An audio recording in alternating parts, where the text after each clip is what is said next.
The day Adelaide Vaughn rode into Caldwell, Kansas, the summer of 1878, every man on the main street stopped what he was doing and stared, though not one of them could have told you afterward why she made him feel so strangely hollow inside. She was not beautiful in the way that paintings were beautiful, not soft-edged and luminous like the portraits that hung in the parlors of the wealthy ranchers' wives. She was something altogether more difficult to describe. Her hair was the deep auburn of creek water catching the last light of a dying afternoon, and her eyes were the particular gray-green of sage after rain. She sat her horse like she had been born in the saddle, straight-backed and unhurried, and she wore a plain cotton dress the color of dust because she was practical above all else, and practicality had kept her alive through things that would have broken a less stubborn woman. She was 26 years old, and she had come to Caldwell because she had nowhere else left to go.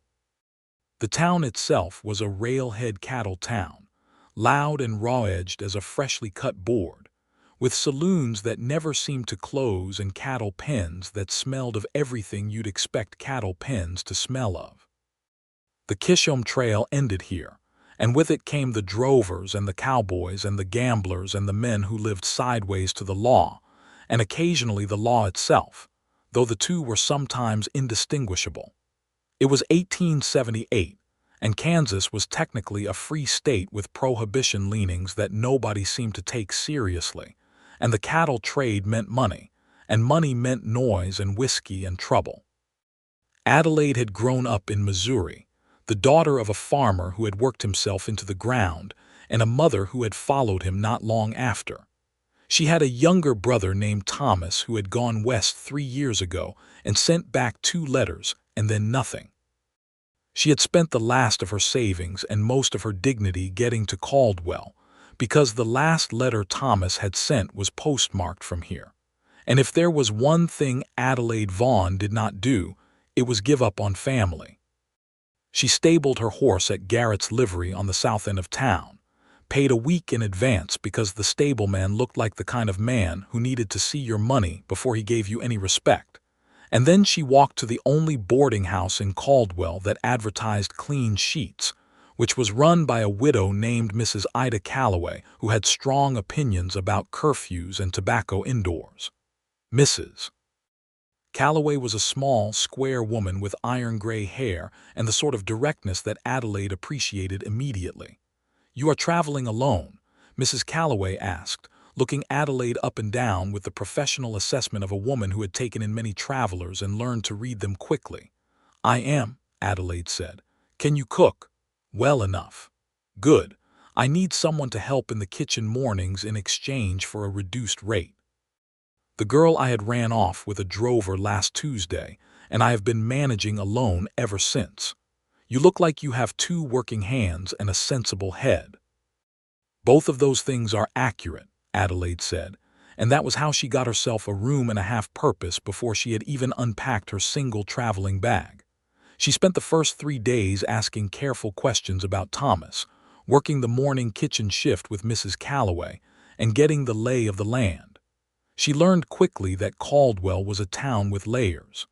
There was the surface of it, which was loud and commercial and smelled of cattle and whiskey. Beneath that was a quieter stratum of families and merchants, and people trying to build something permanent in a place that felt very impermanent. And then beneath that was the thing nobody discussed openly, which was that the land they were all building on had belonged to someone else not very long ago, and that the Osage and other peoples had been pushed further and further until they were out of the way of the railroads and the cattle and the ambitions of men who measured worth in acreage. Adelaide noticed things like that. She always had. It had never made her popular. On the 4th morning she was pulling bread from the oven when a man walked into the boarding house kitchen through the back door without knocking, which was either bold or oblivious, and he turned out to be neither. He was tall, lean in the way that working men were lean, with dark hair that wanted cutting badly and a jaw that had not met a razor in several days. He was carrying a battered guitar case in one hand and a flour sack in the other, and he looked at Adelaide with genuine surprise.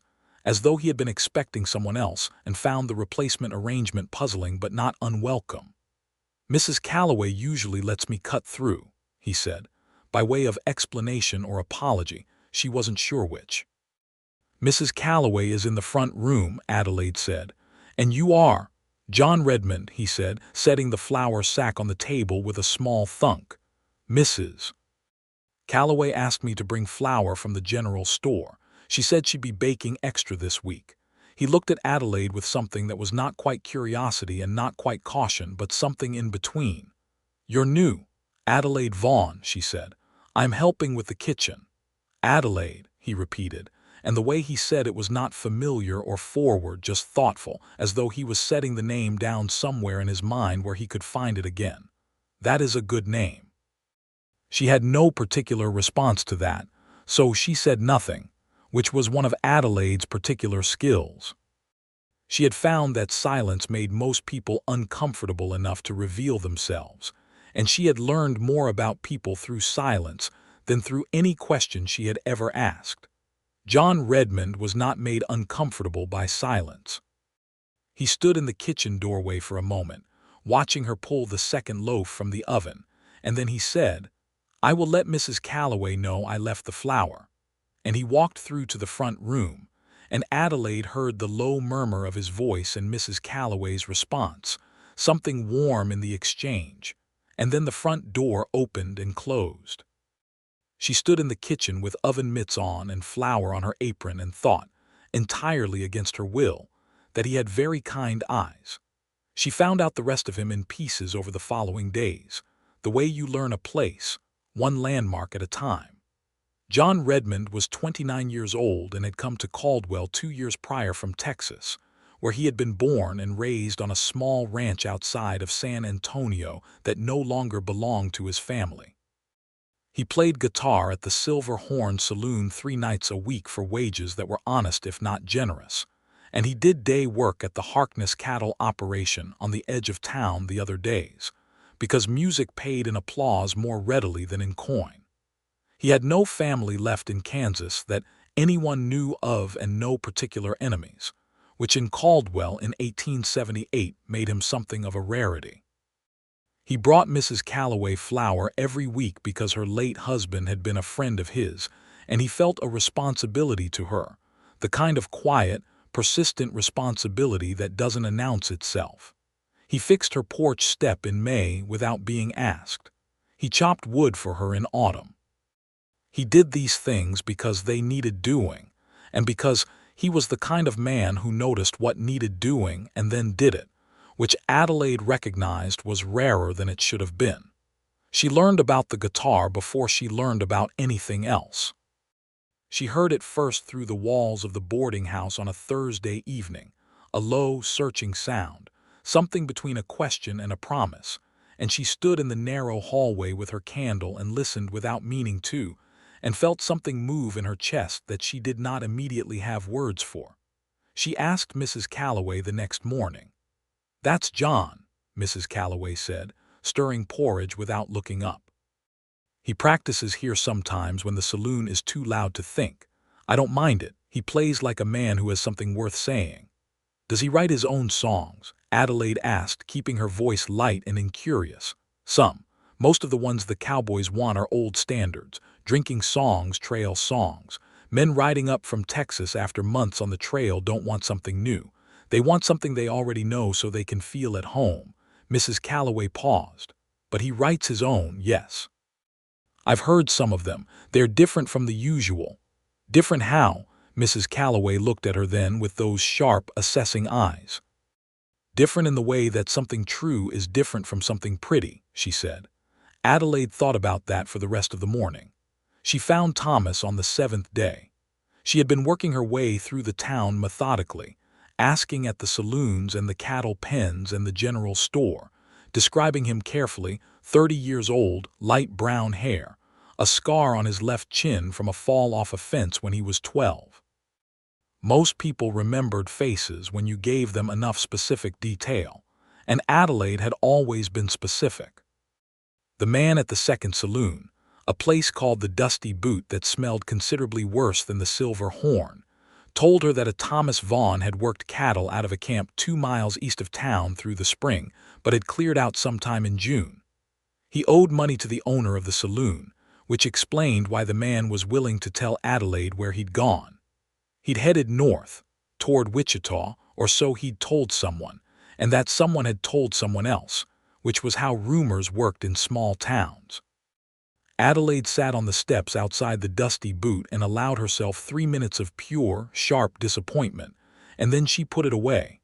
Thomas was alive. He had been here as recently as 2 months ago. He had a direction. That was more than she'd had a week ago. "You look like someone gave you bad news and you are refusing to cry about it," said a voice, and she looked up to find John Redmond standing on the board sidewalk, hat in hand in a gesture that was genuinely respectful rather than performative. "My brother was here in June," she said. "He has moved on. I need to decide whether to follow or wait for word." John Redmond sat down on the step below her without asking permission, which should have annoyed her but somehow didn't, perhaps because he sat at a lower position and looked up at her rather than crowding her. "What's your brother's name? Thomas Vaughn, did you know him?" John thought for a moment, and she could see him genuinely searching his memory rather than performing the search.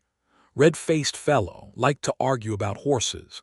"That sounds exactly like him," Adelaide said, and felt something loosen in her chest. "I knew him a little. He was a decent enough hand. He mentioned family in Missouri once, a sister." John paused.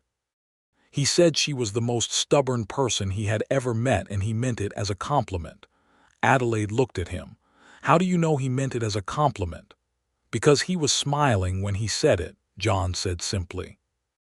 She looked at him for a long moment, this road-worn, guitar-playing man sitting on the step below her in the afternoon sun, and she thought that he had an honest face. Not a handsome face in any easy or conventional way, but honest, and she had always trusted honesty above beauty. "He went north," she said, "toward Wichita." "I heard the same," John said.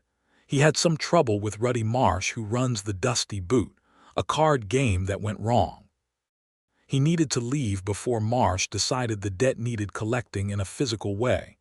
"How much does he owe?" John looked at her steadily.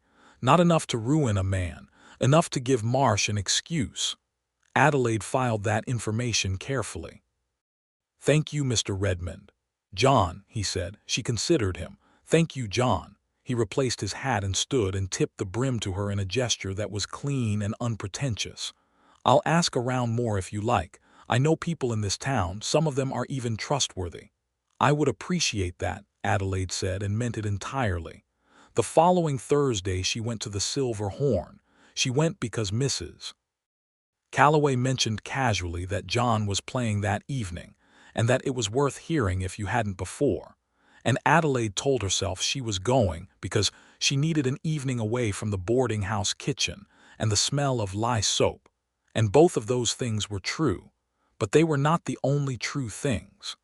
The Silver Horn was better than the Dusty Boot in the way that almost anything could be better than the Dusty Boot. It had clean enough floors and a bar that was polished at least twice a week, and a proprietor named Cal Hooper who enforced a general rule against shooting indoors, which most of his clientele respected most of the time. There were tables near the back for women who came to listen without wanting to be pressed by the bar crowd, and Adelaide took one of those tables and ordered coffee, which Hooper provided without comment. The saloon was full of cowboys fresh off the trail, loud and easy spending, smelling of cattle and weeks without washing, with the particular looseness of men who have reached a destination after a long, hard haul. They were not bad men mostly, just men who had been a long time without comfort and were absorbing it now with enthusiasm. John was on a small raised platform at one end of the room, perched on a stool with the guitar across his knee, and he was playing something Adelaide didn't recognize, a rolling, easy melody that cut right through the noise of the room without fighting it. He sang without showmanship, without the performance face she'd seen on other traveling musicians who came through Missouri. No mugging for the crowd, no theatrical gestures. He just sang, looking slightly down at his strings, and the words went into the room like something that belonged there. He played trail songs and drinking songs for the first hour, and the cowboys roared their approval and bought more whiskey and called out requests, and John played what they asked and smiled at the right moments and was, she could see, genuinely good at reading a room. And then near the end of the night, when the crowd had thinned to the more committed drinkers and the noise had settled to a lower key, he played something different. She knew immediately it was different. The melody had that quality Mrs. Calloway had described, that quality of truth rather than prettiness, of something that had been lived rather than composed.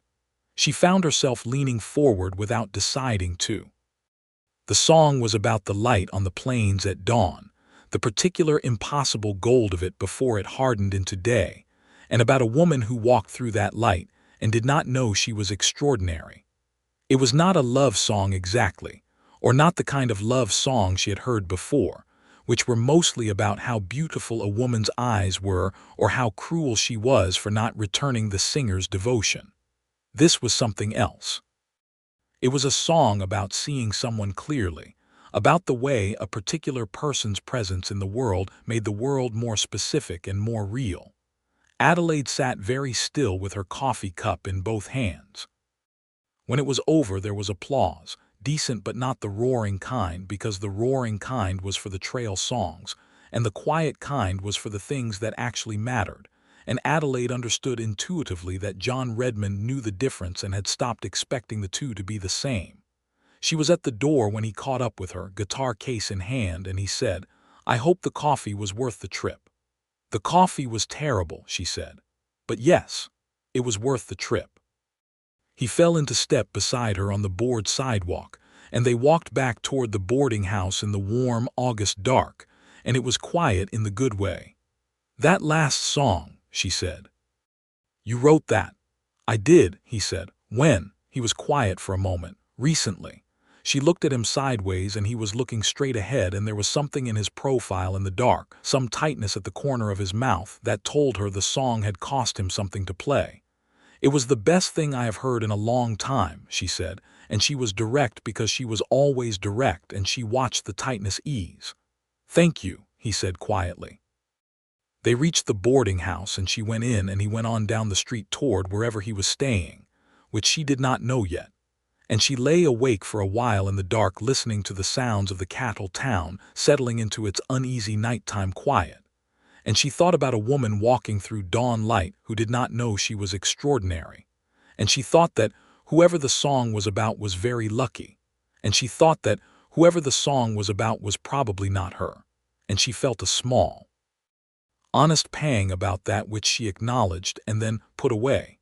Because Adelaide Vaughn was a practical woman who did not indulge in feelings that had no useful direction.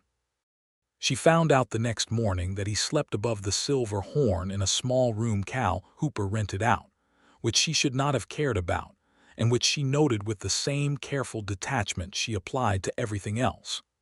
The following 2 weeks had a rhythm to them that Adelaide recognized later as the rhythm of something that was building without permission. John came to the boarding house most mornings under the cover of the flower errand or the porch repair, or some other small maintenance task, and Adelaide was usually in the kitchen, and they talked in the way that people talk when they are learning each other, without admitting that is what they are doing. He told her about Texas, and she told him about Missouri, and neither of them made it nostalgic or sentimental, just factual, the way you describe geography to someone who might travel there someday. He had grown up poor, she gathered, in that specific Texas poor that was different from Missouri poor, not better or worse but geographically specific in its hardships. His father had been a rancher who lost the ranch to a combination of drought and bad debt, and his mother had died when he was young enough that he didn't remember her face clearly, only the sound of her voice. He had worked cattle for various outfits across Texas and New Mexico, before finding that the guitar was a more reliable way to make people glad he was present. He asked her once, carefully, about her life before Caldwell, and she told him about the farm and the parents and Thomas, but not about the years between her parents dying and her coming to Caldwell. The years she had spent as a seamstress in Springfield, Missouri, living in 2 rooms with 3 other women, making very precise small stitches in other people's fine clothes, and having nothing fine of her own. She had not been unhappy during those years exactly, but she had been invisible, and invisibility was its own particular kind of poverty that had nothing to do with money. She did not tell him that part yet. Not yet. She sent a letter to Wichita addressed to Thomas Vaughn in care of the general delivery, telling him she was in Caldwell and that she was well and that he should write. She did not express worry or urgency because Thomas responded badly to both. She wrote it as though she had merely happened to come this way and thought he might want to know. In late August, John came to the kitchen with his guitar in hand instead of flour, and he sat at the kitchen table and played while she baked. And that became a thing that happened on Tuesday and Friday mornings when the boarding house was quiet, and Mrs. Calloway was in the front room going over her accounts. He played things he was working on, stopping and backing up and trying different phrases, and Adelaide kneaded dough and said nothing, which she had established was useful to his process, and occasionally she would say, "That part," meaning the part he had just played, the part that worked, and he would play it again and nod. She discovered she loved watching him think through a problem. His brow furrowed slightly, and he held the guitar tilted as if he were having a conversation with it, and the conversation was entirely serious and without self-consciousness. And she thought there was something very beautiful about a person being completely themselves when they did not know they were being watched, except that she was watching and he probably knew it, and neither of them acknowledged this particular intimacy. One Tuesday he stopped in the middle of something and said, without preamble, "Tell me something about yourself that nobody else knows." Adelaide considered this. "I used to make up stories," she said. "When I was a child, long ones, I told them to Thomas at night so he would fall asleep. They went on for weeks sometimes, the same story, adding onto it every night." "What were the stories about?" "Women who went on adventures," she said. "Women who did things." He looked at her across the table with those honest eyes. "Like what things?" "Like building things, solving things, going places, fighting for what was theirs." She paused. "I was very young. I thought those stories were possible." "Don't you still?"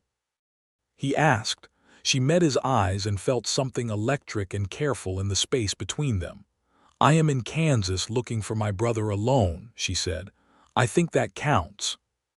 He smiled then, a slow, genuine smile that started at one corner and took its time getting to the other, and Adelaide Vaughn, who was not a woman given to dramatic internal responses, felt it in her spine. "I want to write a song about that," he said. "About those stories you told." "I would rather you didn't," she said, because she was not ready for that, for being seen that specifically. He put it away without pushing, which was exactly the right response, and she noted it. September arrived in Caldwell with the particular violence of the season turning. Hot days and cold nights and dust that seemed personal in its persistence. The cattle drives were thinning as the season wound down, and the town's tempo shifted, less frantic, more lived in. Adelaide got a letter from Thomas. He was in Wichita working a ranch outside the city, doing well enough, no longer in any trouble related to Ruddy Marsh, and he was genuinely surprised and moved that she had come looking for him. He was sorry for the silence. He had thought she was settled and he had not wanted her to worry, and he had been stupid about it, and he was sorry.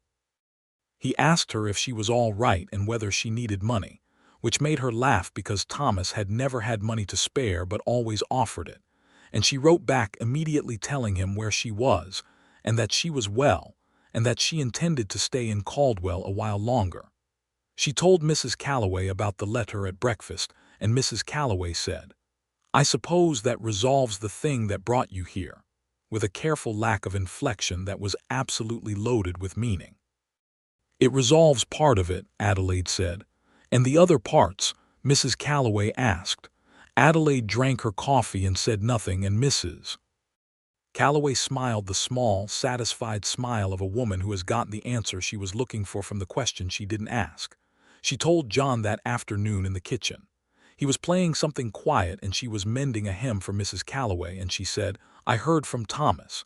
He is in Wichita and well," and she heard the small but unmistakable change in the character of what he was playing, something that relaxed. "Good," he said. And then, after a moment, "Are you going to go to him?" "Not immediately," she said. "He is established there, he has work. I would only disrupt things." She made 2 careful stitches. "And I find I am not ready to leave Caldwell just yet." The music stopped. She kept her eyes on her sewing. "Adelaide," he said. She looked up. He was sitting very still with both hands on the guitar and looking at her with something open and searching in his face, something that had not been there before or had been there all along but not at the surface. "I am glad you are not ready to leave," he said. "I know," she said. They looked at each other for a long, luminous moment, and then he played something that was soft and searching, and that she knew immediately was about this exact room and this exact afternoon. And she went back to her sewing with warmth spreading slowly through her chest like sunlight through a window. He kissed her for the first time in the evening of that same day. She was coming back from the general store with thread, and he was sitting on the porch steps of the boarding house in the cooling evening air with the guitar propped against the railing, not playing, just sitting. And he stood up when he saw her coming down the street, and he walked to meet her at the front gate, and there was nothing accidental about any of it. He stopped in front of her on the dusty street and said, "I have been thinking about this all afternoon." And she said, "So have I." And he took the paper bag with the thread in it from her hand and set it on the gatepost and kissed her, gently and deliberately, with one hand against her jaw, and it was nothing like being swept off her feet or losing her head or any of the dramatic things she had read about in the novels that had circulated through Springfield. It was better than that. It was like being found. She kissed him back and put her hand against his chest and felt his heart beating fast despite the steadiness of his hands. And that undid her more than anything else, that he was nervous, that this mattered to him, that she was not the only one who had spent the afternoon thinking. They stood on the street in the golden early evening light for a long, still moment after, her hand still on his chest, his still against her jaw, and she thought that she had been invisible for so long, and this was its exact opposite, being seen so completely that it was almost frightening, and she decided not to be frightened. "I have wanted to do that since about the 3rd Tuesday morning," he said. "Only since the 3rd, she said. He laughed, and it was a wonderful laugh, low and genuine, and she thought she would like to hear it for a very long time. The autumn that followed was the best of Adelaide's life, which was not something she would have said aloud to anyone except possibly Thomas, because she was a practical woman and practicality required not tempting fate with excessive declarations. But it was true. The days had a quality of aliveness to them that she had not felt before, a sharpness and sweetness combined, as though everything she looked at had been slightly lit from within. She and John walked in the evenings when the town was cooling from the day's heat, out along the edge of town where the plains opened up, and the sky went on in that particular way that it could only do in Kansas, vast and uninterrupted, with the clouds moving across it like living things. He told her stories from the trail, and she told him things from Springfield and Missouri, and the small, specific textures of a life lived mostly indoors with a needle and thread, and he listened to all of it with the same focused attention he gave to a new melody, as though he was learning something he intended to keep. She learned him too. She learned that he woke very early and read when he could get books, which was not often, and that he had opinions about horses that were strong and specific and entirely justified. She learned that he was generous with his small wages in a way that was unsentimental and automatic, that he helped men who were worse off without making a production of it. She learned that he had a vein of melancholy that he carried like a stone in his pocket, that it was part of him without defining him, and that music was the way he transformed it into something that could be shared rather than hoarded. She told him, one evening in October, about the invisibility, about Springfield and the 2 rooms and the 3 other women, and the years of making other people's fine clothes, without anyone knowing her name except as the quiet one with the good stitches. She told him without self-pity, which was the only way she knew how to tell anything, as a series of facts. But she watched him listen, and she saw him understand the weight behind the facts, the specific loneliness of being competent and unwitnessed for years. He was quiet for a while after she finished, and then he said, "You should not have had to carry that alone for so long." "Most people carry things alone," she said. "That doesn't make it right," he said. She looked at the plains in the dark, at the stars that were beginning to come out in their thousands. "No," she said, "it doesn't." He reached over and took her hand where it rested on her knee and held it without saying anything else, and that was enough. That was more than enough. The song came a few weeks later. She knew something was different the Tuesday morning he came into the kitchen, because he was quieter than usual, and there was something concentrated in his expression, the look of a man who has been working on something in his sleep and come to morning with it half finished. He sat at the kitchen table and picked up the guitar and did not speak for almost 30 minutes, just played, and Adelaide made bread and listened and recognized the pieces of herself in what he was building. The stubbornness Thomas had called a compliment, the stories told in the dark to a little brother, the women in those stories who built and solved and went places, the dawn walk across an open plain. The invisibility and the years alone and the specific quality of a person who had been overlooked so long they had stopped expecting to be seen. He was writing it all into music, all of it, and the melody was the most honest thing she had ever heard. She stood at the kitchen counter with flour on her hands and listened until her eyes were full, and she blinked it back because she was Adelaide Vaughn and she did not weep over music in front of people. She blinked it back and breathed and said, when he finally stopped, "You have been writing that a while." "Since September," he said. "Since the afternoon after you told me about the stories." "I asked you not to write a song about me," she said. "You asked me not to write a song about the stories," he said carefully. "This is a song about you." She looked at him across the kitchen. "It is the best thing I have ever written," he said quietly, "and I would like to play it. But only if you give me permission." She thought about what it meant, being seen that completely, her whole specific self transformed into something other people could hear and recognize and carry with them. She thought about the women in the books she'd read, the beautiful ones, the tragic ones, the ones who inspired men to poetry and music, and how different they were from her, from this practical, stubborn woman covered in flour in a boarding house kitchen.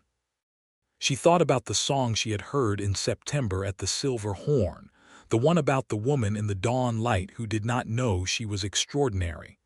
"I was the woman in the September song," she said. "Wasn't I?"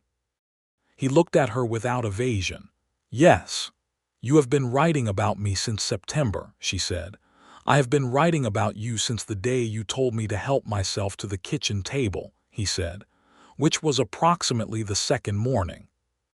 Adelaide Vaughn stood in the flour-dusted kitchen of a Kansas boarding house in October 1878 and allowed herself, for exactly 1 full minute, to feel the full weight of being loved specifically, being loved the way she actually was, rather than the way someone needed her to be, and it was enormous and warm and entirely unlike anything she had braced herself for.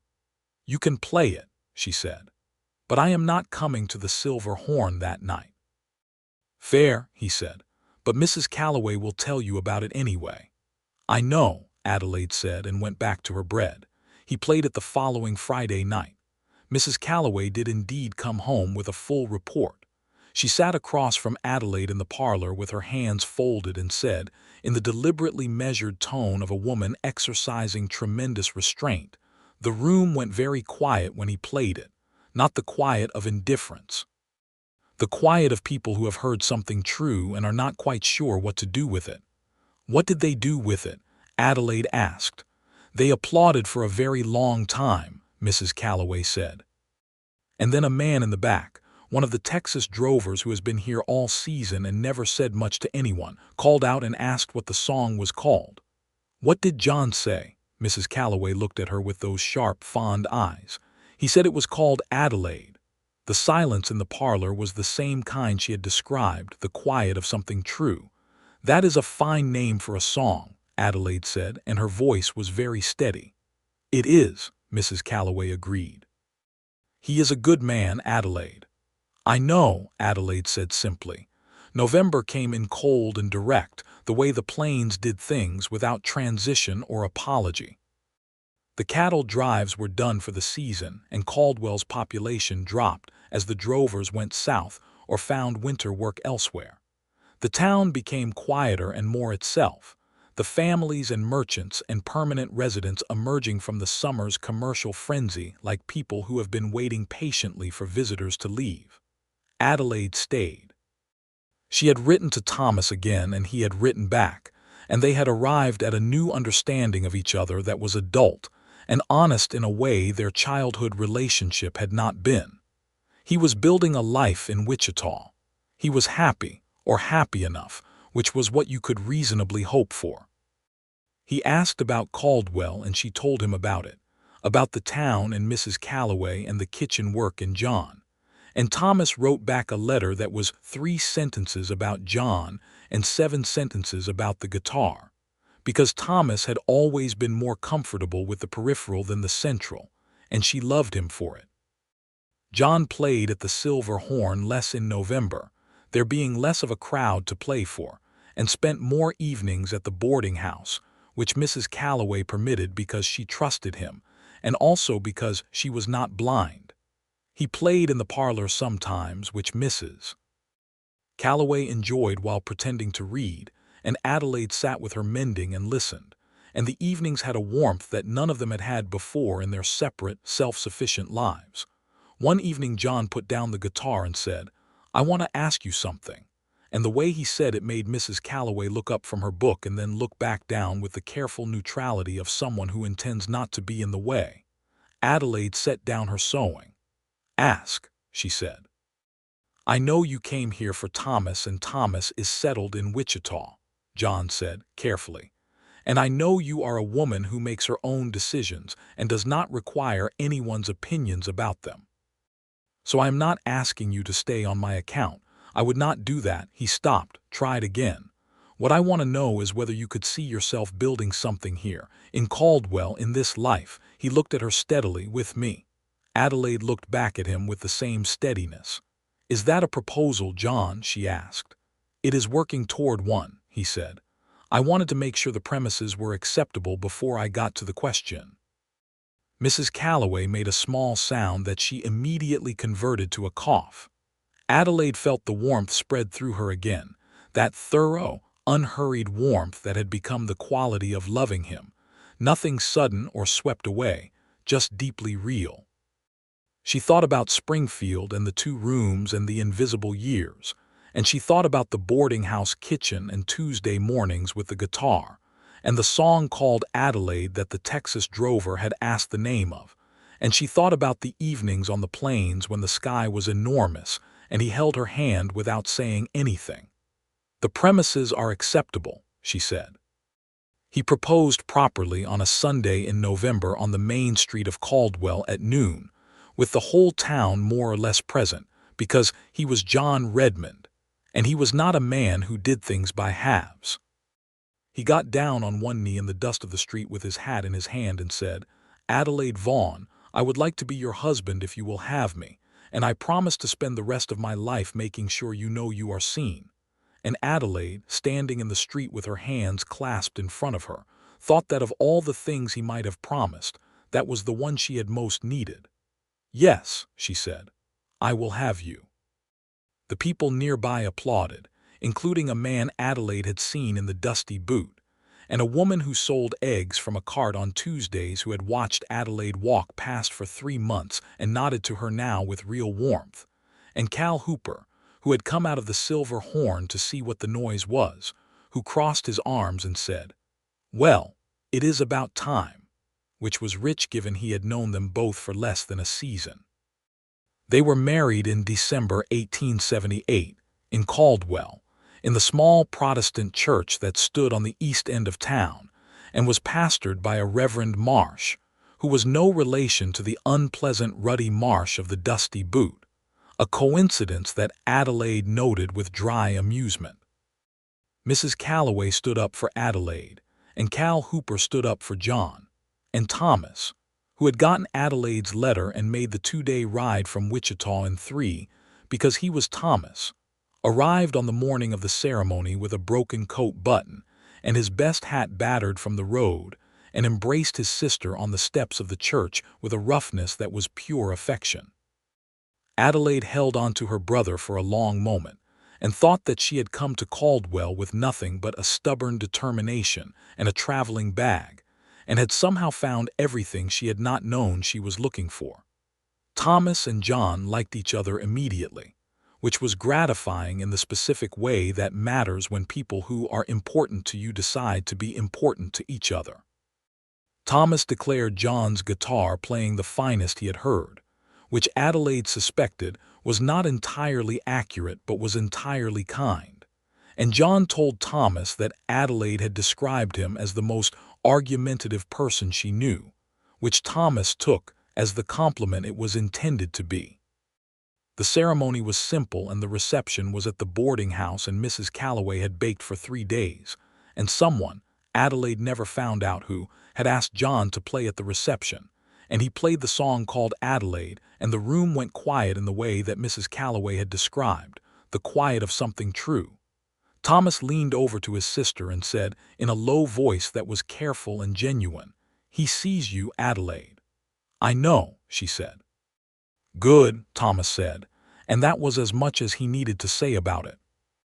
They moved into a small house John had rented on the north side of Caldwell, a 2-room affair that smelled of old wood and possibility, and they furnished it with the modest collection of things they had between them, which was not a great deal but was more than either had started with, and Adelaide thought she had never liked a place more in her life. She took in sewing for several of the ranchers' wives in town, which paid reliably and gave her the independence she required to feel like herself, and John continued his work at the Silver Horn and at the Harkness operation, and they lived the busy, purposeful life of people who are glad to be where they are. The winter of 1878 into 1879 was hard in the way that Kansas winters were hard, brutal cold and winds that found every gap in the walls. But there was something satisfying about the hardship that was entirely different from the hardship of Springfield, where she had been cold and invisible, whereas here she was cold and entirely visible to the man who was building a fire at 4 in the morning because he'd heard her wake and knew she was cold and had not said a word. Just got up and built the fire. There was a significant difference. She told him in February that she was expecting, and she told him plainly, as she told everything, looking directly at him in the kitchen of their small house, and she watched his face change in a way that was involuntary and completely unguarded, a kind of stunned and enormous joy that came up through him like water finding its level. He said, "Adelaide," and then said nothing else for a moment, just stood there in the kitchen with that unguarded face, and she thought she would remember that face for the rest of her life. "Are you happy?" she asked, though she knew the answer. "I do not have words for what I am," he said, which is a problem for a man whose profession involves words. "You will find them," she said. "You always do." He laughed and crossed the kitchen and held her carefully, with that particular new carefulness that she suspected would persist for several months, until she told him firmly that she was not made of glass, and she let him hold her that carefully because it was also its own kind of love. Spring came and Thomas came with it, resettled in Caldwell now because Adelaide had written him about the baby, and Thomas had written back and said he could not stay in Wichita knowing he was about to be an uncle, and he had found work at the Harkness operation, which meant he and John rode out together most days, which Adelaide found satisfying in a way that was specifically about the people she loved liking each other. Thomas moved into a room at Mrs. Calloway's boarding house, which meant Mrs. Calloway now had help with the wood chopping, and Thomas had the best meals in Caldwell, and everyone involved declared the arrangement ideal. The spring of 1879 in Caldwell was green and enormous, and Adelaide was round with her first child and walked the edges of the town in the afternoons when the day cooled, and she thought about her parents' farm in Missouri and the long, plain years between then and now and felt no bitterness about them, only a kind of clarity. The difficult years had made her. She was not sorry for them, though she would not choose them again. John played at the silver horn less and built more, using the longer spring days to add a room to the back of their house, because 2 rooms had been manageable for 2 people and would be insufficient for 3. And Adelaide watched him work with the same attention she had given him in the kitchen, and thought again that there was something beautiful about watching a person be completely themselves in the act of making something. She had begun writing again. Not the long stories she had told Thomas in the dark when they were children, but shorter things, accounts of the people and places of Caldwell, observations she wrote in a notebook she kept on the kitchen table. She was not sure what they were yet, whether they were the beginning of something larger or just the habit of a mind that had always turned its experiences into narrative. John read them sometimes and said nothing for a while after, which she had learned to read as the highest form of his approval. The baby came in August of 1879, on a day so hot the horses stood in the shade and did not move. It was a boy. They named him James Thomas Redmond, James for John's father and Thomas for the obvious reason, and Thomas, when told of the name, excused himself from the room for several minutes and came back with red eyes that he attributed to the heat, which nobody believed but everyone allowed. James was small and emphatic, and had Adelaide's gray-green eyes and John's dark hair, and a general sense of purpose about him that suggested he had opinions, and intended to express them, which John said was entirely Adelaide's fault and Adelaide said was entirely John's, and they were probably both right. John came home from the Silver Horn in September, having not played a new song in months, which Adelaide had noticed but had not commented on because she had been somewhat occupied with a new human being, and he sat at the kitchen table with the guitar and James asleep in the next room and said, "I cannot seem to write." "Why not?" she asked. "I do not know. Everything I start feels wrong." Incomplete, she thought about this. What does incomplete mean? Too simple or too complicated? He plucked a string, dissatisfied. Too far away, like I am describing things from the outside instead of the inside. She looked at him across the table and thought of something Mrs. Calloway had said about truth versus prettiness, and she said, "What is the truest thing you are feeling right now?" He looked up from the guitar. "That I am terrified of doing this wrong," he said quietly. "Being a father. Being enough. I was very young when my father lost everything. I watched him be someone who could not hold what he had built, and I do not want to be that." The kitchen was very quiet. Adelaide said, "Then write about that." "People do not want songs about fear," he said. "People want songs about things they have not admitted they feel yet," she said. "That is what your best songs do.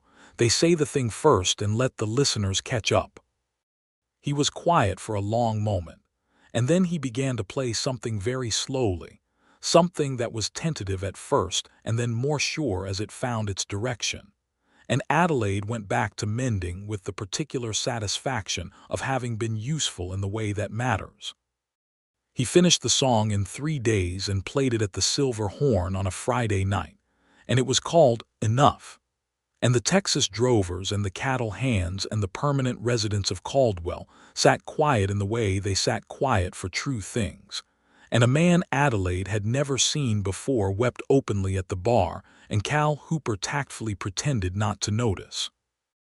Mrs. Calloway heard it second-hand and reported that 3 separate people had asked John to write it down and give them the words, which was not something that happened with trail songs and drinking songs.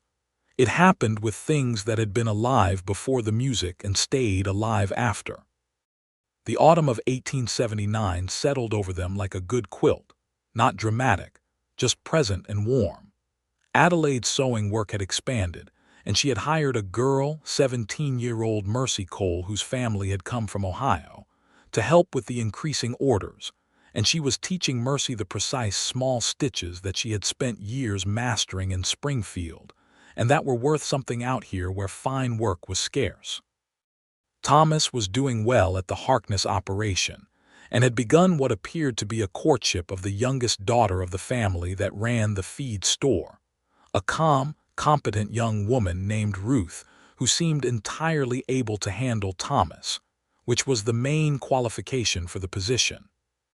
John was writing and playing and building, always building, something on the house or the fence or a new shelf in the kitchen, the particular restlessness of a man with many things to make, and Adelaide watched him and loved him with the steady, deep dailiness of a love that had settled into itself.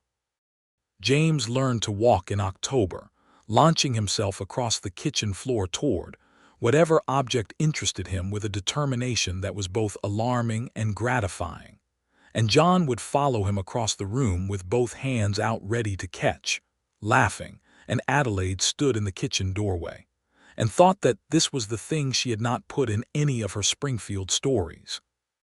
Not because she could not have imagined it, but because she had not known how to describe the specific texture of happiness that was just ordinary life, lit from within.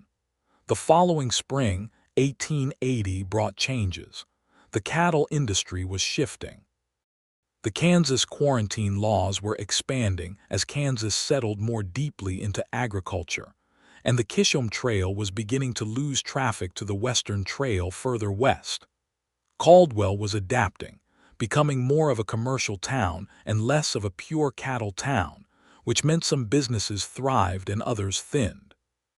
The Silver Horn held on because Cal Hooper was resourceful, and because the permanent residents had been coming there for years, but the wild seasonal prosperity was moderating into something more sustainable and less dramatic. Adelaide's writing had become something she could not entirely explain or deny. She had filled 3 notebooks, and she had begun what she thought might be longer pieces, essays or accounts. She was not sure of the right word, about the people she knew, about the specific textures of life in a plains cattle town, about the women in it whose stories went unrecorded. She wrote about Mrs. Calloway and about Mercy Cole, and about the Osage people she had seen at the edge of town, the ones who moved through Caldwell with the dignity of people who know exactly what they have lost and have not lost themselves. She wrote about the woman who sold eggs from the cart on Tuesdays, whose name was Bernadette Howe and who had come to Kansas from Illinois after her husband died and had built a small poultry operation that fed half the town. She showed the pieces to John, and he read them carefully and said, "These should be in a newspaper." "There is no newspaper in Caldwell that would take them," she said. "Wichita has newspapers," he said. She looked at him. "Are you suggesting I send them to a Wichita newspaper?" "I am suggesting you consider it," he said mildly, "because they are very good, Adelaide." She put the idea away, and then took it out again and put it away, and took it out again, which was how she dealt with things that frightened her in the good way. In June, she wrote out the best 3 pieces in clean copies and sent them to the Wichita Weekly Beacon with a brief and direct letter explaining what they were. 2 months later, she received a letter from the editor of the Wichita Weekly Beacon saying he would like to publish all 3 and asking if she would consider becoming a regular contributor. She sat at the kitchen table with the letter in her hands and James on the floor pulling at her skirt, and she felt the particular dizzy quality of something real arriving after you have allowed yourself to want it. John came home that evening, and she showed him the letter without comment and watched his face, which was extraordinary, that same involuntary unguarded joy she had seen when she told him about James, and he said, "Adelaide Vaughn." "Adelaide Redmond," she corrected.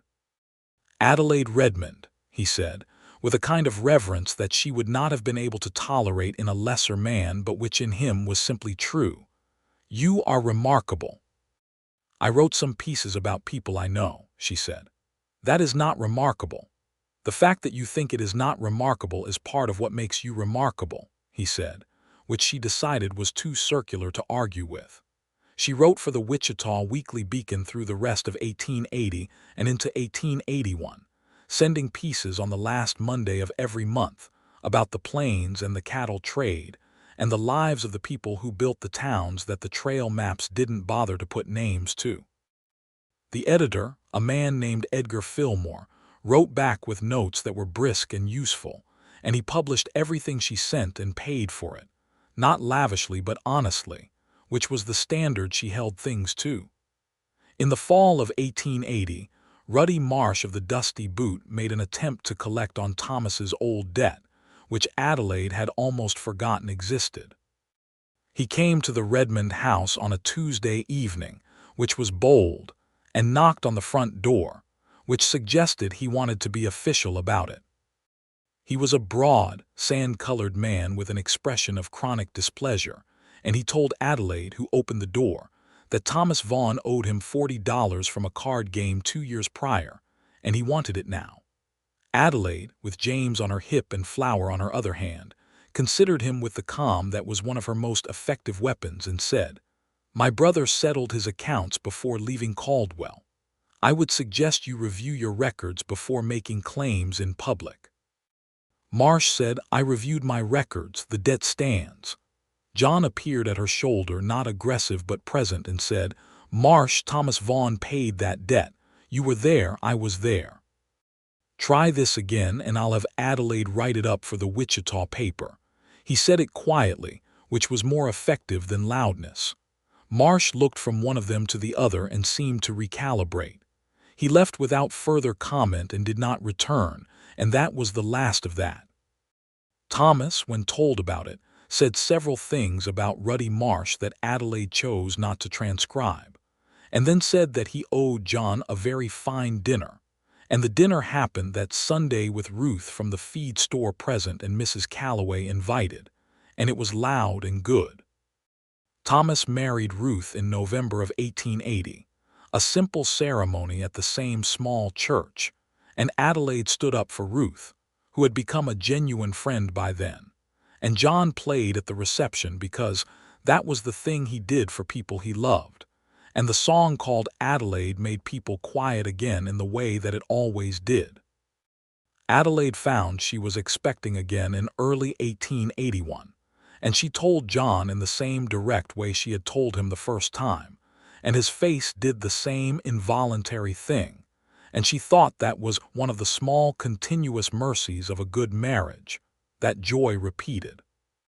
The second baby was born in the heat of August again, 1881, because it seemed to be the family season. It was a girl this time, small and indignant, with John's dark hair and her own red auburn tones mixed into it, and they named her Clara Ida Redmond.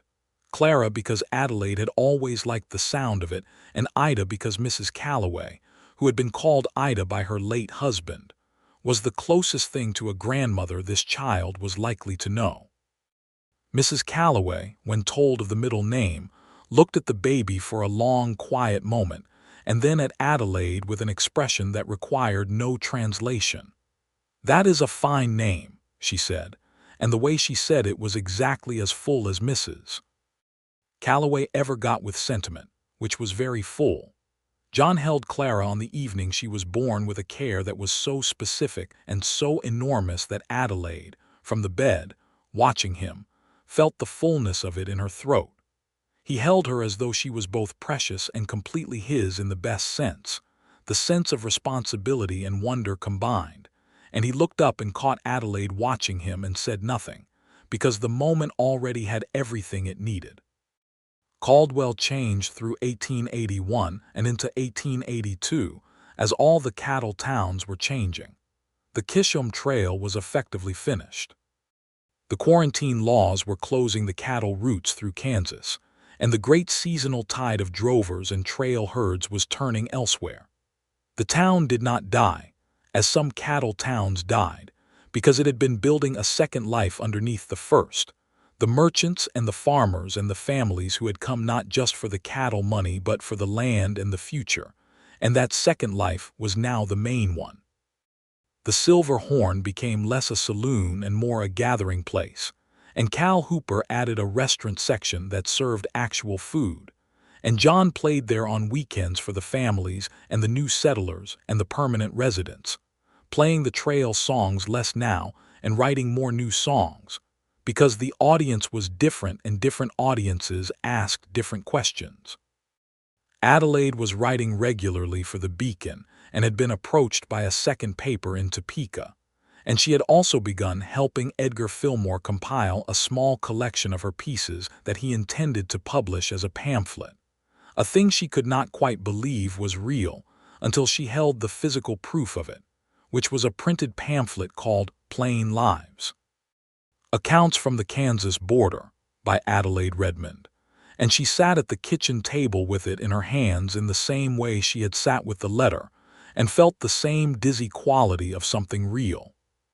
John came home that evening and she put the pamphlet in his hands and he read the cover and looked up at her with eyes that were full and said, "There you are." "There I am," she agreed. James was 3 now and Clara was nearly 1, and the house that had been 2 rooms and then 3 was 4 now because John had been building every spare day. And the 4th room was a proper study with a desk for Adelaide and shelves for books, because John had built her a room of her own in which to write, and he had done it without announcement, just finished it one Saturday and opened the door and let her walk in. She stood in the doorway of the small room with its single window looking south toward the plains and its good wooden desk and its empty shelves, and felt something so complete and so specific that she did not try to name it. She just stood in the doorway and let it be what it was. "Well," he said from behind her. She turned and looked at him, this man she had not known a year before she found him, this man who had sat in a kitchen with a guitar and heard her stories and written them into music and given them back to her as something beautiful, this man who had built her a room and proposed in the Main Street dust and called his daughter after his wife's favorite quality of light and wept with joy about a pamphlet. "I love you," she said. "I have been saying so in various ways for 3 years, and I do not think I will stop. I am counting on it," he said. The spring of 1882 brought Ruth's news, which was that Thomas was going to be a father, which made Thomas temporarily incapable of full sentences and very cheerful about it. Adelaide sat with Ruth in Ruth's kitchen on a Tuesday afternoon and they drank coffee and talked about the specific textures of this new life they were both building in this plains town that had been a cattle boomtown and was becoming something older and more rooted. "Were you afraid," Ruth asked, "when James was coming?" "I was not afraid of the baby," Adelaide said. "I was afraid of needing help. I had been managing alone for a very long time and needing help felt like vulnerability." Ruth looked at her. "Did John help?" "He built the extra room," Adelaide said, "before I asked for it. He just saw what was needed and did it, which meant I did not have to ask and I did not have to feel vulnerable about it." She looked at her coffee. "He has always done that, seen what was needed." Ruth nodded slowly, thinking about Thomas, who was not as intuitive as John but who was learning fast under the influence of loving someone, which was one of the things love was for. Thomas's son was born that winter, a loud, healthy boy named William, and James adored him immediately with the particular affection of a child for something smaller than himself. And Clara looked at baby William with the grave assessment of a person who has just realized there are more small people in the world and is forming opinions about this. Mrs. Calloway's health was beginning to trouble her in small ways by 1882, nothing dramatic but a slowing, a tiredness that Adelaide recognized as the body marking its age. She said nothing about it because Mrs. Calloway did not invite comment on personal matters, but she visited more and brought things from her kitchen, and let the visits be what they were, company and warmth, and Mrs. Calloway received all of it with grace and no acknowledgment whatsoever. On a Thursday in October 1882, Mrs. Calloway called Adelaide into the parlor of the boarding house and said, with the direct simplicity of a woman who says things that need to be said, "I am getting old, Adelaide, and the boarding house is a considerable operation for an old woman alone. I would like to offer you and John the property at a fair price, to be paid over time. I would keep my rooms and live here until I cannot." Adelaide sat across from her in the chair she had sat in on her very first evening in Caldwell, 4 years ago now, with the lamp between them and the sounds of the town outside, and she said, "We will need to talk to John." "Of course," Mrs. Calloway said. "I have already talked to John." Adelaide looked at her. "Have you?" "He came to me last week and asked what I thought it would take to keep the boarding house in the hands of someone who cared about it," Mrs. Calloway said, with the small, satisfied smile of someone who has arranged things to her satisfaction. "So I told him." Adelaide shook her head, not in displeasure but in the particular fond exasperation of a woman who loves a man who is always 2 steps ahead of her in the practical love category. "He might have mentioned it to me first," she said. "He wanted to know if it was a real possibility before raising your hopes," Mrs. Calloway said. "He was protecting you, as he does." They were quiet for a moment. "Yes," Adelaide said, "we will take it." Mrs. Calloway nodded once, as if this had been the obvious conclusion all along. The arrangement was made formally in November of 1882, and the Redmond family moved into the boarding house in January of 1883, with Mrs. Calloway in her rooms and John and Adelaide and James and Clara and their growing, noisy life in the rest of it. The house on the north side was let to a young couple who had recently arrived from Missouri, which felt like a good kind of continuation. Adelaide ran the boarding house and wrote for the 2 newspapers and took in occasional sewing, and John managed the maintenance and the grounds and played at the silver horn and wrote songs that were now known as far as Wichita and had been played by other musicians in other cattle towns. Songs about the trail and the plains and the honest, complicated lives of the people who worked both. The song called Adelaide was the most known of his songs, and Adelaide had accepted this with something between amusement and wonder, that she was the subject of the most known song of a man whose songs were known. A fellow from Wichita who ran a music publishing concern came to Caldwell in the spring of 1883 and asked John to consider having the songs printed and distributed, which was a new thing, songs as documents that could travel beyond the man who wrote them.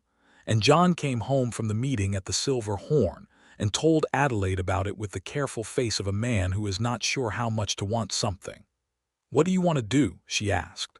"I want to say yes," he said. "But the song called Adelaide is not mine alone." She looked at him. "It is your song, John. It is about you," he said, "and it says specific things about you. If it is printed and distributed, it goes everywhere and you go with it. I would not do that without asking." Adelaide thought about the woman in the stories she had told Thomas in the dark, the women who built and solved and went places, and she thought about the invisibility of the Springfield years and the specific, deliberate way John had been undoing that invisibility since the first Tuesday morning in the kitchen, and she thought about the pamphlet and the newspapers and the room he had built her with its south-facing window. "Say yes," she said. He looked at her for a long moment with that honest, open face. "Are you sure?" "John," she said, "let people hear it.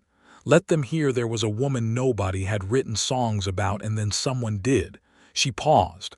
"Let them hear that it is possible." He was quiet for a moment, and then he crossed the room and held her face in both hands and kissed her with the same deliberateness he had used the first time on the street in the evening light. And she put her hands on his chest and felt his heart beating fast again as it had then, and thought that some things did not change, which was the best kind of constancy. He said yes to the Wichita man. The summer of 1883 was the fullest year of their lives thus far, and they did not know it yet, the way you never do. James was 4 and Clara was almost 2, and the boarding house was busy, with the new settlers coming into Kansas for land claims and farm stakes, different from the cattle town travelers, more permanent in their intentions. And Adelaide managed the house with Mercy Cole, who had stayed on and was 22 now and had opinions about everything, and was the best help Adelaide had ever had. John played on Friday evenings and worked on the boarding house maintenance during the days and wrote songs in the early mornings before the house woke. sitting at the kitchen table with the guitar quiet in his lap, and a stub of pencil writing words in the small notebook he kept for that purpose. Adelaide sometimes woke and came to the kitchen and made coffee, and they would sit in the early light, she with her own notebook and he with his, writing in companionable parallel, and those mornings were among the most specific happinesses of her life. Thomas and Ruth's second child came in late summer, a girl they named Eileen, and William, who was not yet 2, was unimpressed by this development and expressed his feelings about it with considerable volume, which Thomas handled with patience he had not possessed before fatherhood, and which Adelaide noted with the private pride of an older sister who knows where the improvement came from. The winter of 1883 into 1884 was the year that Mrs. Calloway's health declined more noticeably, and Adelaide spent more time in the older woman's rooms, sitting with her in the evenings, reading aloud sometimes, or just being present in the way Mrs. Calloway allowed and never asked for. John came too, on evenings when the boarding house was settled, and played quietly in the parlor while Mrs. Calloway sat in her chair by the fire with her eyes closed, and Adelaide sat across from her with her sewing, and the room had all the warmth of 4 years of being a family inside it. Mrs. Calloway died in February of 1884, peacefully and in her own room, with Adelaide's hand in hers, and the grief of it was real and deep and mixed with gratitude in the way that grief is when you have loved someone well and been well loved in return. The whole of Caldwell came to the funeral, which surprised Adelaide until she thought about the number of people who had eaten Mrs.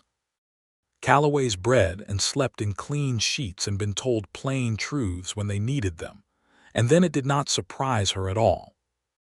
After the funeral, John sat with Adelaide in the parlor of the boarding house that was now theirs entirely and said nothing for a long time, just held her hand, and Adelaide cried for the first time in front of him without embarrassment, because grief was not a weakness and he knew it, and he did not try to fix it or diminish it, just held her hand and let her be sad in the same room as him, which was what she needed. James, who was 4 and had loved Mrs. Calloway with the particular devotion of a small person for a kind old one, went to her empty rooms the next morning and stood in the doorway and said, very quietly, "She is not here any more." "No," Adelaide said, "but she was here for a long time and we will keep her here by remembering." James thought about this with his father's serious expression and then said, "We should remember at dinner." "We should," Adelaide said, and they did from then on, mentioning her at dinner in the way families keep the departed present through small, regular acts of remembering. The spring of 1884 found Adelaide expecting for the 3rd time, which she discovered in April, and told John on a Tuesday morning in the kitchen, with the direct simplicity she had maintained across 2 previous announcements, and his face did the same thing, the involuntary, unguarded joy, and she thought she would never stop being glad of it. She wrote a piece for the Topeka paper that spring about the women who built the prairie towns, the women who kept the households and taught the children and managed the businesses while the men were on the trail or building the railroads, the women whose names were not on the town documents and not in the official histories but without whom nothing persisted. It was the most personal piece she had written, and Edgar Fillmore at the Beacon wrote back saying, it was also the best, and asking if she was considering writing a book. She sat with the letter at her desk in the south-facing room and looked out the window at the Kansas plains and thought about the women in the stories she had told Thomas in the dark, women who built and solved and went places, and she thought that she had been writing that book in pieces for 5 years without knowing it. She wrote back to Edgar Fillmore and said she was considering it. The 3rd child was born in November of 1884, a boy, strong and red-faced and certain of his own importance, and they named him Henry Ida Redmond, which caused raised eyebrows at the name registering until Adelaide explained calmly that Ida was a name that had belonged to a woman of enormous character, and she intended to honor it in whatever child she liked. And the town accepted this because Adelaide Redmond said it with the tone that meant the matter was settled, which her tone increasingly did. James was delighted with another brother. Clara was 5 and had her own strong personality by now, her mother's directness in the body of a small person who had learned to read the previous spring and carried a book with her everywhere she went. And she informed baby Henry on his second day in the world that she expected great things from him, which John overheard and reported to Adelaide with barely contained delight. The song called Adelaide had traveled. John had received letters, passed through the Wichita Music Man, from musicians in Missouri and Arkansas and Texas who had heard it or played it or wanted to play it, and from women who had heard it and written to say that it had described something they could not have named. One letter came from a woman in San Antonio who wrote, in a careful and formal hand, that she had heard the song in a saloon there, and had wept and had later asked the musician who played it what it was about. And the musician had said it was about a woman named Adelaide Redmond who ran a boarding house in Kansas and wrote for 2 newspapers and who, according to the man who wrote it, was the most honest person he had ever known, and she had written to say thank you, because she had never expected to hear a song about someone like herself. Adelaide read that letter at the kitchen table and then read it again, and then folded it carefully and placed it in the box where she kept significant documents. She told John about it that evening after the children were in bed, and he sat across the table from her and listened, and when she finished he said, "That is what music is for. Telling women they are visible," she said. "Telling anyone," he said, "that what they carry is worth carrying, that it will be recognized." He looked at her. "You told me that, not in words, just by being who you are." She looked at him across the table in the lamplight of the kitchen that had been the center of their life for 6 years. The kitchen where they had talked and argued and laughed, and sat in silence, and raised children, and made bread and written songs and written words, and built the particular architecture of a life that was entirely their own.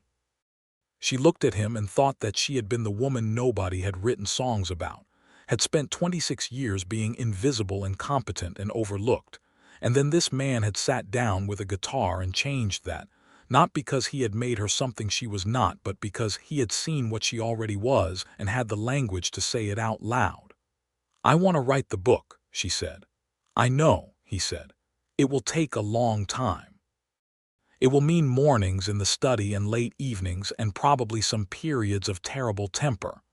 I have managed your terrible temper before," he said, which was both untrue and entirely true. "Edgar Fillmore thinks it could be published," she said. "A proper book, not a pamphlet." John reached across the table and took her hand the way he had on the plains that first autumn, without saying anything, just holding it. "Then write the book, Adelaide," he said. She did. She wrote it across 1885 and into 1886, in the early mornings and the late evenings and the Tuesday and Friday mornings, when John played in the kitchen and the children were at school or with Mercy, who had married the Harkness' eldest son, and still helped at the boarding house 3 days a week, because she said she could not leave a place she had grown up in. Adelaide wrote about the cattle town and its people, about the seasons and the plains and the specific lives of women who were not in the records, and she wrote about Mrs. Calloway and Bernadette Howe, and the Osage women she had seen at the edge of town whose dignity had not once in all the years she had observed it been diminished by the circumstances imposed upon it. She wrote about injustice without flinching, about the land that had changed hands under terms that were not terms but simply force, and she wrote about the people who had built something good here anyway, and the people who had not consented to be displaced, and who had lost something that could not be replaced. Edgar Fillmore said it was the best thing he had published, which he said after reading the manuscript on 2 consecutive days, and the book came out in 1887 from a press in Kansas City, a proper bound book with her name on the cover, Adelaide Redmond, and a dedication that read, "For John, who listened first," and for James, Clara, and Henry, who made the house full. John held the book on the evening it arrived, the same way he had held Clara on the evening she was born, with care and wonder combined, and Adelaide, watching him, felt the completeness of it. Thomas read the whole book in 4 days, and then declared it the finest thing produced by anyone in their family, which was not a high bar given the competition, but Adelaide took it in the spirit it was meant.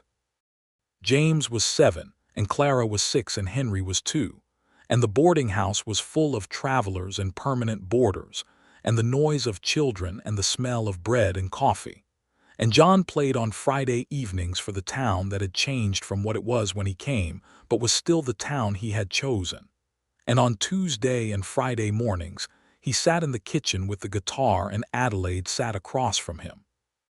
And the conversations they had were made of music and silence, and the occasional domestic detail, and something underneath all of that was as solid and consistent as the Kansas plain in all its seasons, in drought and rain, and the impossible gold of dawn. On a Tuesday morning in the fall of 1887, John put down the guitar in the middle of playing something and said, "I want to play the song called Adelaide tonight, at the Silver Horn. Will you come this time?" She had never gone to hear him play it. She had heard it in the kitchen and through the walls and in Mrs. Calloway's description and in the letters from strangers. She had not yet sat in a room full of people and heard it played for all of them. She thought about this for a moment. "I will come," she said. She sat that evening at the table in the back of the Silver Horn where the women sat, and James was with Thomas and Ruth, and Clara was asleep, and Henry was too young to know, and Adelaide sat at the table with her hands folded and watched John on the small platform with the guitar across his knee, and when he played the song she sat very still and let it go through her entirely. It was better than she had expected, which she had expected, because everything about John was consistently better than expected. It was the truest thing she knew about herself told back to her in melody and word, all of it true, and all of it lit from within the way she had felt the world to be in that first autumn when everything had the quality of being alive. She heard herself in the song and recognized herself in the song, and she thought that she had spent so long being no one's subject, and here she was, set down in music, permanent. The room was quiet in the true way when he finished, and then the applause came, and John looked up from his guitar and found her at the back table and smiled, one corner first and then the other, the same smile she had first seen in the kitchen 4 years before the boarding house and everything after. She did not cry. She was Adelaide Redmond, and she did not weep in public over music. She sat with her hands folded and her chin up and smiled back at him across the room, and that was enough. That was everything. They walked home together through the October dark, as they had walked through the August dark 9 years before on the first night she had heard him play, and the town was quieter now than it had been then, more settled into itself, the wildness of the early cattle years smoothed into something more permanent and livable, and the stars were the same as they had always been, uninterrupted. "Well," he said. "It is a very good song," she said. "Is that all?" She looked at him sideways, and he was looking at her with that particular expression, the open and searching one that she had known for years and still found moving every time. She stopped walking and he stopped beside her on the quiet street, and she looked up at him in the dark. "It is the best song I have ever heard," she said, "and I want you to keep playing it for the rest of your life."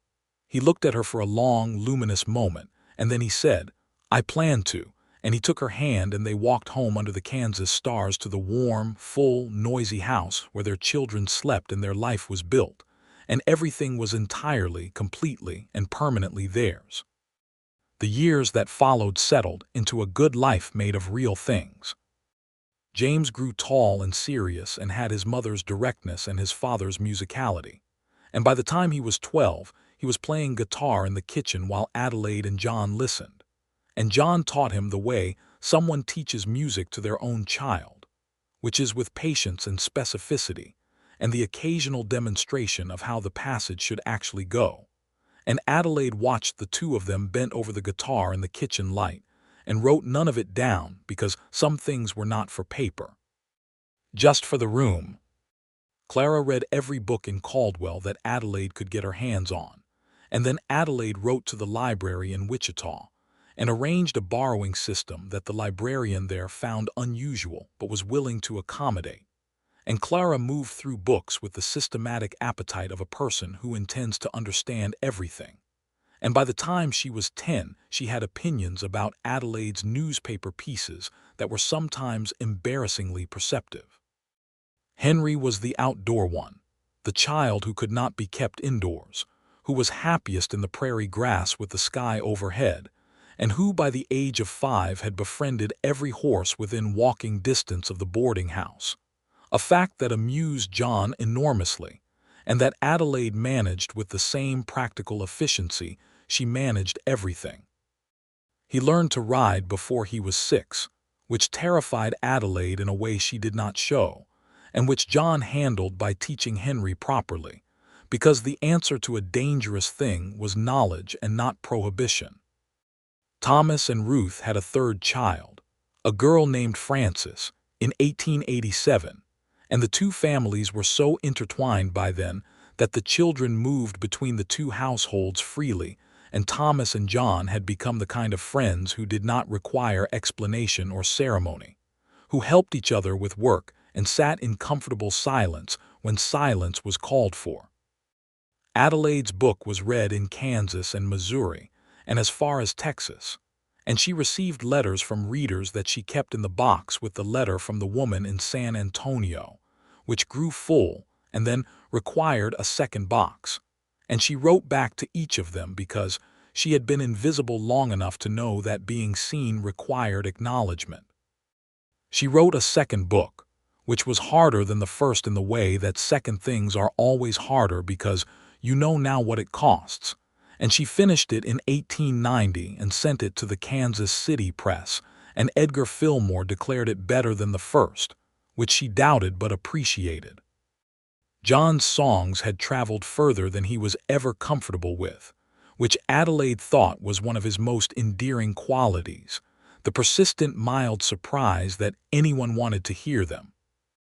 He was 43 in 1892, and the silver was coming into his dark hair at the temples, and he played with the ease of someone who has been playing for 30 years, and has stopped trying to impress and started simply expressing. And Adelaide thought he was more himself now than he had been at 29, and that she loved every version he had been. The boarding house was full and well run, and had a reputation in Caldwell for clean sheets and good bread, and an owner who would tell you plainly what you needed to know, which was considered either an asset or a liability, depending on what you were hoping to avoid knowing. Adelaide managed it with Mercy's continued help and with James, who was 13 now and responsible, and the house was the center of something, not just a place to sleep, but a gathering point for the community of Caldwell that had grown up through the cattle years and the settlement years, and was now a real town with a school and a church, and 2 newspapers of its own, and a small library that Clara had largely organized by the age of 14.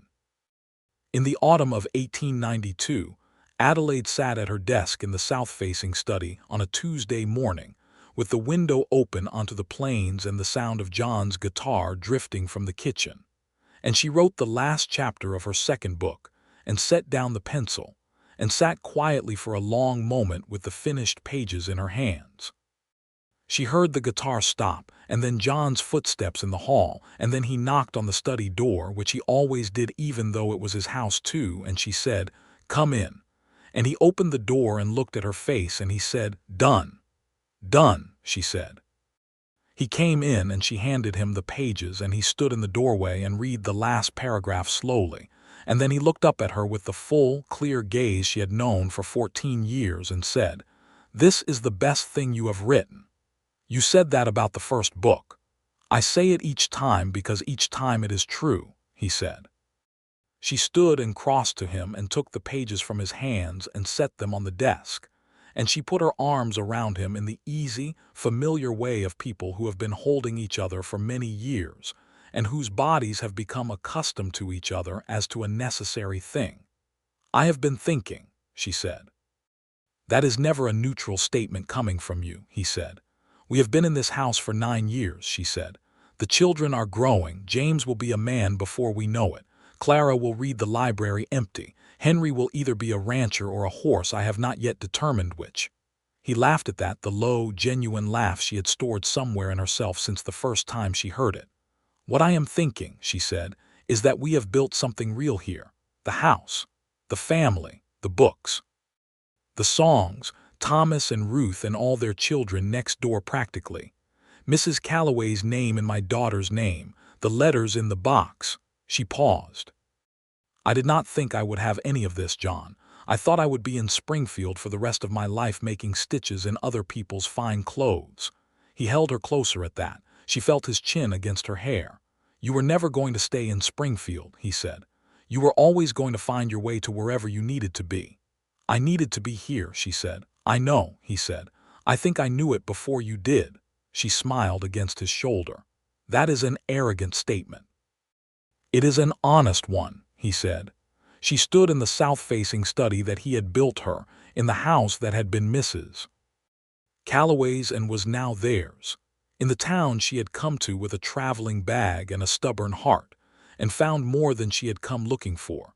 And she thought that she had been the woman nobody had written songs about for a long time, and that someone had sat down with a guitar and changed that, and that the change had been the beginning of everything. The first Tuesday morning in the kitchen, and the song called Adelaide, and the evenings on the plains, and the children asleep in their rooms, and the second box of letters from people who had read her words and felt seen. She had been invisible and then she had been found, not rescued, found, which was the important distinction because she had always been there, competent and stubborn and full of stories told in the dark, waiting for someone with the right kind of attention. And John Redmond, road-worn and guitar-carrying, had come through the kitchen door without knocking and looked at her with honest eyes, and the rest had been the most important thing that had ever happened to either of them. Outside the window, the Kansas plain stretched south and west into the enormous afternoon, gold and vast and utterly itself, and the guitar started up again from the kitchen, soft and searching, something new, something he was working out. And Adelaide sat down at her desk and opened a fresh notebook and picked up her pencil, and they worked through the afternoon in their separate rooms in the same house, making the things they were made to make, and the light came through the south window and lay across the desk in a long, warm bar, and it was ordinary and extraordinary both, which was the exact quality of a life well and fully lived.